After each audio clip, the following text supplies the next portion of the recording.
What's up, Plebheads? I'm Neil. And I'm J-Dog. And we are the Balding Plebs. Going back through our library of videos here as we kind of move channels, we came across the Dark Souls board game review and we just thought, this is just a doozy for us. But we're going to go back in, we're going to look it over, and let's jump right into the review of Steam Forged Games, the Dark Souls board game. J-Dog, how excited were we for this board game? We were pretty excited. We were so excited that I was willing to let J-Hop spend an extra $30 at Anime Central this year to get it for me a month ahead of time. Yeah. And with beautiful, no joke, incredible looking figures like this, how could we go wrong? You can't. I mean, look at this. You just, nothing beats this, right? I mean, incredible. It's going to be great, right? No matter what happens, the Dark Souls board game is going to be the best thing we ever play. We opened it, and it's the first thing we saw was a black sheet that says you died. And we were like, oh my god, this is awesome. We were so excited. And then we played our first game. Well, actually, we didn't play first. We read a 40-page rulebook. Well, okay, you read a 40-page rulebook. But then we sat down to play our first game.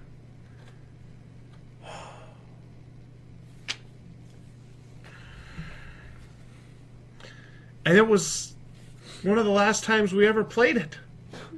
I think we've played, 2 games of this total? 3 games of this total? We never actually finished a game. No.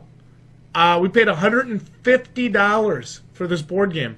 Now, I realize places like Miniature Market and Amazon both have it for less. I think Miniature Market's for around $110 or $125. It's a pretty decent price. And don't get me wrong, the figures are beautiful. What you're buying is the figures. Yeah, you're basically paying for figures at this point. So hopefully you love these, and we'll put the extra time into painting these. Oh my good, and they're pretty big too. They are a large plastic figure. Yeah. I want you guys to see that. They're pretty sizable. They are the best part of the game, without a doubt. No question. They're awesome. The boss figures. The problem is the mechanics of the combat are atrocious. Bad. It's like if you played the Dark Souls video games, but the combat was not good.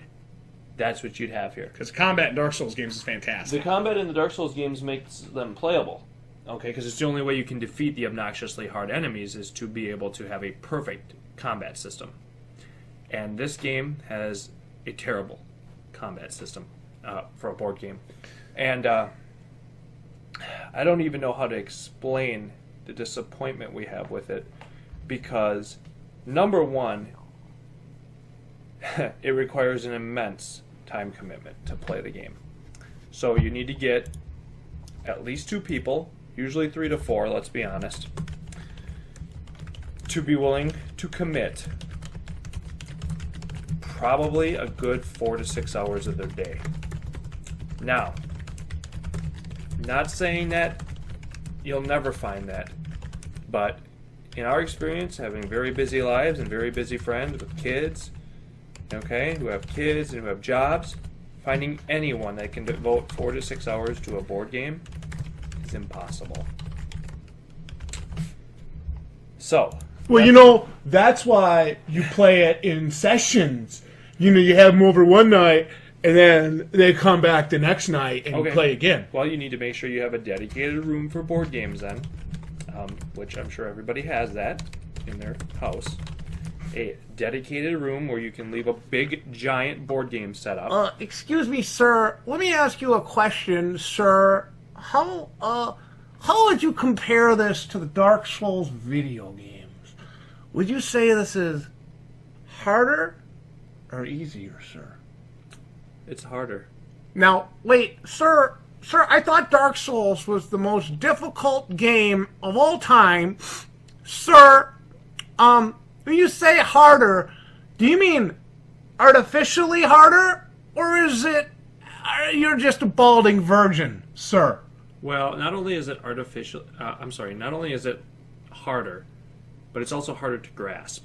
And one of the hardest concepts in this game is what's called push, which is a huge component of this game when you fight the boss monsters. I still don't know how it works specifically. Extremely, extremely obtuse way that they explain it in the rules. I even looked on multiple sites to try to figure out an explanation, and I hear different things from different people. One of the things that we have had to do to make this game even playable is to mod the rules. Okay?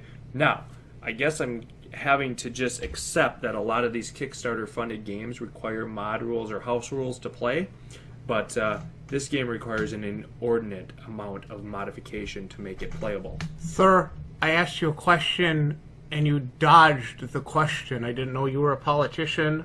Sir, is the game artificially difficult due to poor rules and explanations, or would you just say that you're a balding virgin who doesn't leave the house? Sir. Well, if I played this game, I'd never leave the house because it requires all my free time. Interesting, sir. Now, I want to get back to discussing some of the things about this game that really detract from it. It requires an hour to set up, minimum. Yeah. To get all the dice set, all the treasure cards for each hero separated, all the board game set, all the fucking things punched out of their cards. This game required an immense level of setup, number one. And every time you do it, you need to set it up. And not only do you go fight a mini-boss in the game, you then go through the whole game again to get to the main boss. Which is fine. It's fine, but the big problem in the way that the game is structured is that unless you get incredibly lucky, you will never get the upgraded weapons you need to be able to fight the bosses. They will slaughter you, okay? Even if you do manage to make it through the first rooms without problem, you will get slaughtered when you fight the bosses, and if one character dies, everybody goes back to the start. Now, in Dark Souls, the video game, you can get good enough to where you don't need upgraded equipment to beat the bosses if you can manage the controls and manage the combat system. Okay? So that is the great equalizer. This game doesn't allow that because it's based on luck of the dice roll. It's based on luck of the draw from the treasures. In the video game, you can know where the treasures are. You can know where the weapons are you need to get for your character to be stronger. This game struggles at that, and that is one of the major house rules that needs to be created for it, is that you need to have the right equipment for your character. And when you get a treasure, you need to get that treasure, because you only get 4 encounters before you go and fight the mini-boss. Okay? And I guarantee you, if you go in there with the base equipment, you're going to get your ass kicked. These guys have 30 hit points, okay? They have 6 different attacks. They have special attacks. Heat up Attacks, which absolutely dominate you. Incredible armor. They have epic armor, epic saves. Hey, you're toast. Okay? And so the way the game is designed is basically so that you don't win. Now, that might be fine in the video game world, but in a board game where I've invited 3 or 4 of my friends over, and we're playing this and we're devoting 4 to 6 hours to it, we need to win the game. Okay? We need to feel good about ourselves. Once again, sir, a question from the Peanut Gallery, having never played the game. You said that Dark Souls was difficult, but still manageable. Now, when I see things like this, you're talking about push and all these different technical things that you didn't understand in the game, sir. Could it be that you're just bad at the game?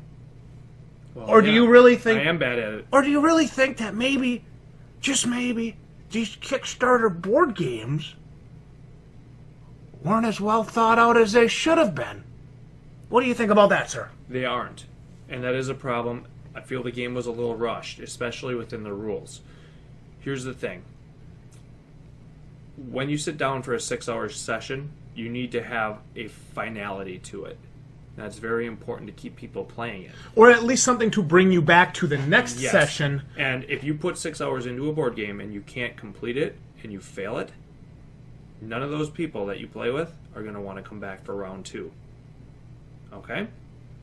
And that is the biggest problem with this game, is it doesn't have that sense of completion to it. Nope. Now, if you're playing a competitive board game where one side or the other wins, like in Lattice, for instance, hey, you can lose the game. You still completed it, but this is a cooperative style board game. So without being able to, and there are other cooperative board games where you don't always win, and I understand that. Kind of like Warhammer. Sure, you can make Warhammer as a case, or you could, but Warhammer you have to feel that you can win it, because that requires setup. I'm talking more like Pandemic. Okay. Right, so you could do Pandemic in a cooperative style, and you could lose that game, but it doesn't require a 6-hour investment. And that's my distinction here. This requires such an immense investment from all players that to fail it is such a letdown that you never come back to play again. And I think that's what's happened with our group, is that we will not probably play this again. And what I think J-Dog is trying to point out here is, look, we're not failing it because we're bad at games. Well, I think you're actually both really bad. But we're not failing it because we're bad at games. We're failing it because the game was poorly planned. Because there's mechanics, there's rules, there's different things within the game that haven't been thought out, haven't been planned, haven't been built in, and haven't been explained properly to where we can play the game to where it's supposed to be played. It's also not balanced. It is not. Dark Souls, like he was saying, you can do it with the base equipment, and it's at least balanced. Well, it at least it's enough to where if your skill is good enough, it doesn't matter how underpowered you are, because you're going to be able to beat it.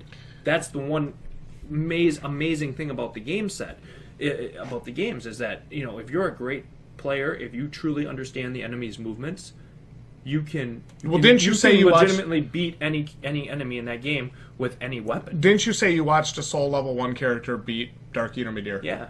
So that to me is incredibly crazy. I never thought that could be possible. Dark Eater Midir is one of the most brutal bosses we've ever faced in any video game. Yep. But we've watched a Soul Level 1 character do it. So it can be done. It definitely can be done. That requires a skill, don't get me wrong. Now, in this game, you are relying on the rolls of the dice. You cannot physically damage a boss monster with your starting equipment. It's borderline impossible. Utterly borderline impossible. And by the time you have, you know, so the equipment itself does not allow for you. The way this equipment upgrades is, unless you get lucky, you may get equipment you can't use. What the fuck is that? I agree. It just doesn't make sense, the way that the whole treasure component of the game, because that's obviously what you're doing, is you're going around collecting souls from monster encounters, basically, in certain rooms before you get to the bosses, and then you're going to go some of the rooms don't even have treasures in them. You go spend the souls to get treasure draws from the treasure deck, which is it is a randomly shuffled deck. Well, it doesn't mean you're going to get a treasure you can use. And it ain't 10 cards, it's like 100 cards. Yeah, it's 50 or 100 cards. And so that was our biggest problem with it, is we just never felt that the characters were at a level where they could compete with the bosses. And yes, I understand there is a certain level of that in the game, but when we played the game, we always felt we could compete with the bosses because of our skills at the game. So even if our characters were under-leveled, we could go at it. If we had four characters... And to be fair, if we died on the boss, usually there was a bonfire right next to him that you could just go fight him again. You didn't have a 6-hour journey to fight him again. To where if one person died, you all went back. Let's be very honest about that. So the game requires some major tweaking in its rules, and I want to be clear about that with everyone watching. Now, J-Dog, tell the people watching... I just want to show them some of this stuff. About some house rules and some mod rules. Once you've showed them some things, let's tell them about some house rules and some mod rules. So you got this stuff going on. You got all these bleed tokens and stuff. Bleed tokens and soul tokens. You have treasures. You have hit counters. You have... Estus counters. Counters. Stamina counters. All this stuff. And then you have dies, and you have boss counters and all this. Look at some of the hit points these bosses have. 26, 24, 26 for the Boreal Rider, 30 for Smaw. I mean, you're not going to do 30 damage to these guys before somebody dies. Almost guaranteed. Unless you stack the treasure deck in your favor. So, I mean, that's all the stuff that's required in this game. It has hundreds of cards. I mean, there are 4, 5, 6, 7 packs of cards here. Hundreds and hundreds of cards that go with it. So, you know, we did a review on Lattice for one of our other channels, which is a 20-minute in-and-out board game that we absolutely love. Okay? And so now you go to this, which is literally a 6-hour commitment to play a full session of this game. And that assumes you don't die, which you're going to. So again, for us, the actual play experience was a massive letdown. And I liken it to how the Dark Souls games would have been as video games if their combat system would have been absolute trash. Yep. Combat system in Dark Souls is downright incredible. It's one of the best ever, and it is therefore the reason why those games are as popular with us as they are. Now, what I don't like is when something like this comes out and tarnishes the brand, because that's what this does, and it puts a little bit of a bad taste in our mouth for something that is very dear in our hearts as one of our favorite series of all time. Yep.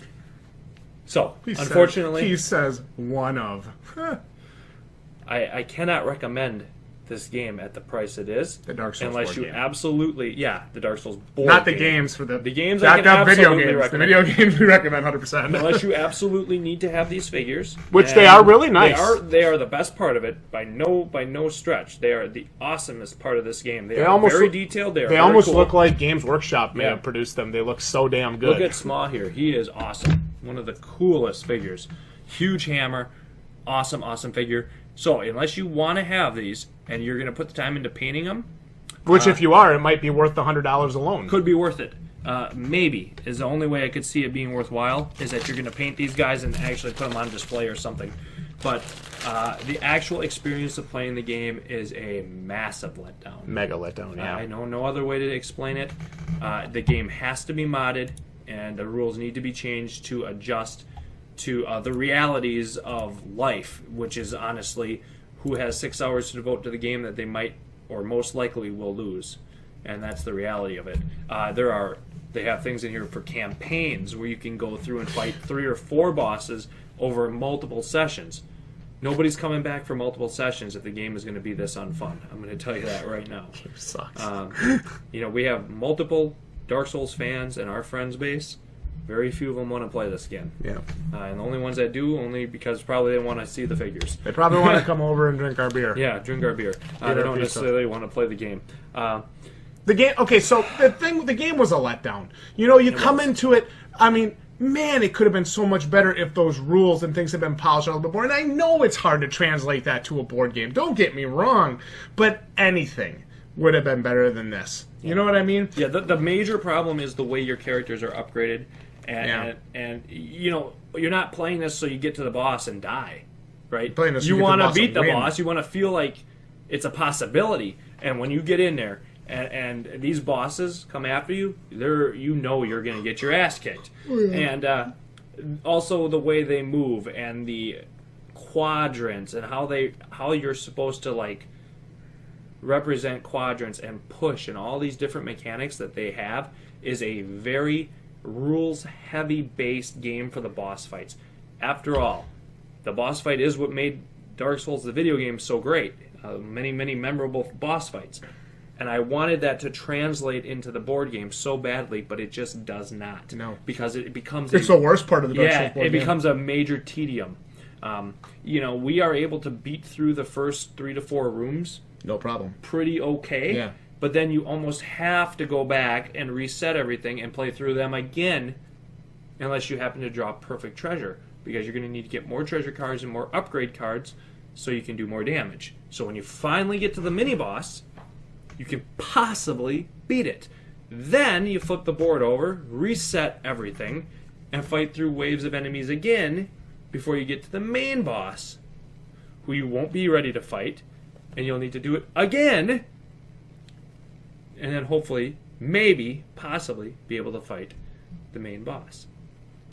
If you have that type of time commitment, this game might be for you. For us, we do not. And the massive amount of time that it takes is poorly communicated. On the box, it says between 60 and 120 minutes. Okay, I want to make that clear. I want to make that clear. It's between 60 and 120 minutes on the box. I'm going to tell you right now, it's 35 minutes to set up the game. 35 minutes to set it up. It's another 35 minutes to learn your first turn. Yeah.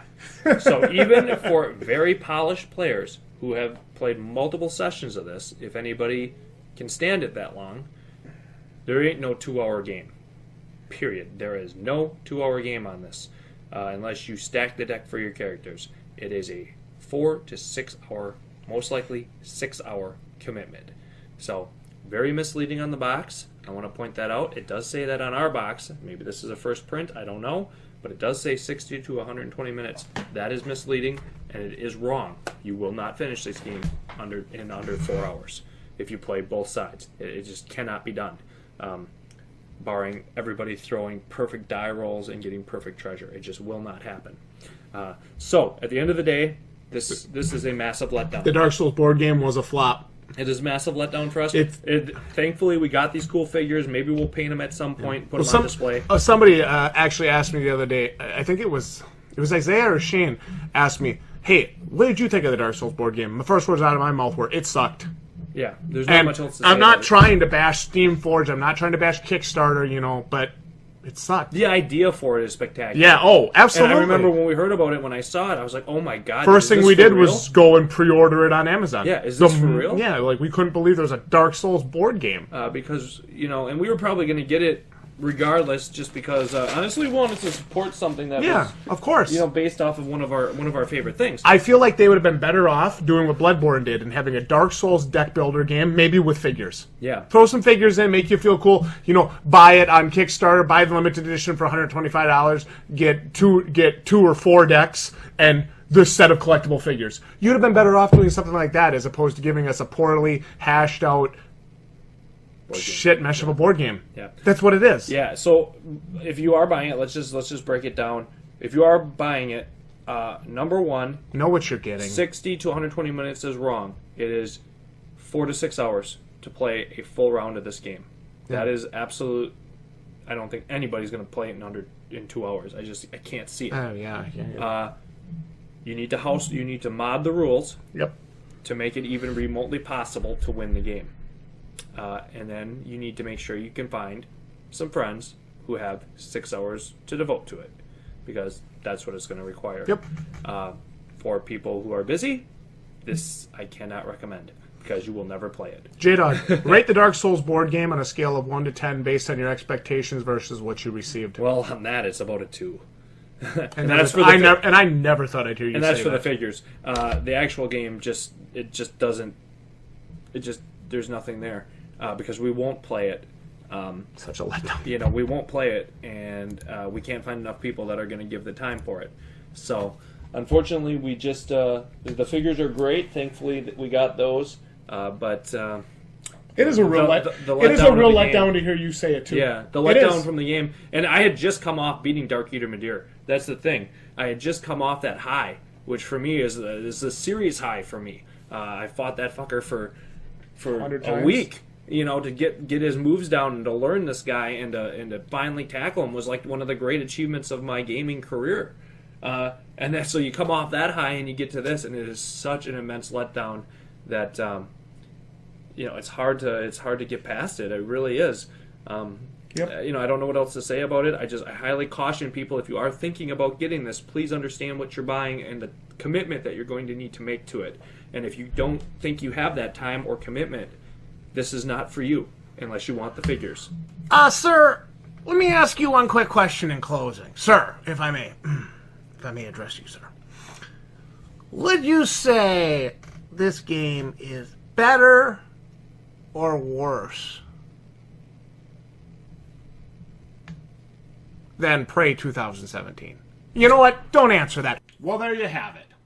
Our review of the Dark Souls board game from Steamforge Games. Let's talk about our overall ratings, because remember, we've got to give all of these games, all of these board games, everything we review, we need to give it a rating from 0 to 5 balding pleb heads. Should I go first, J-Dog? Sure, why not? I'll go first. So for actually having some pretty decent figures and pretty neat box art, I give the Dark Souls board game 1/2 balding pleb head out of 5 because it was still one of my biggest letdowns of 2017.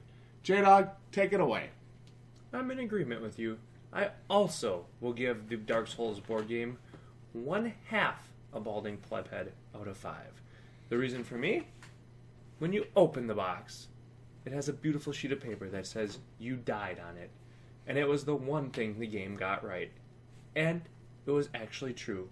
I did die a little bit inside when I played this game because it was such a massive letdown from how great the video games were to how piss poor this experience was. My final rating, 1/2 a balding pleb head out of 5. I concur. Don't buy this. Do not buy this. I'm Neil. I'm J-Dog. We are the Balding Plebs. Good night.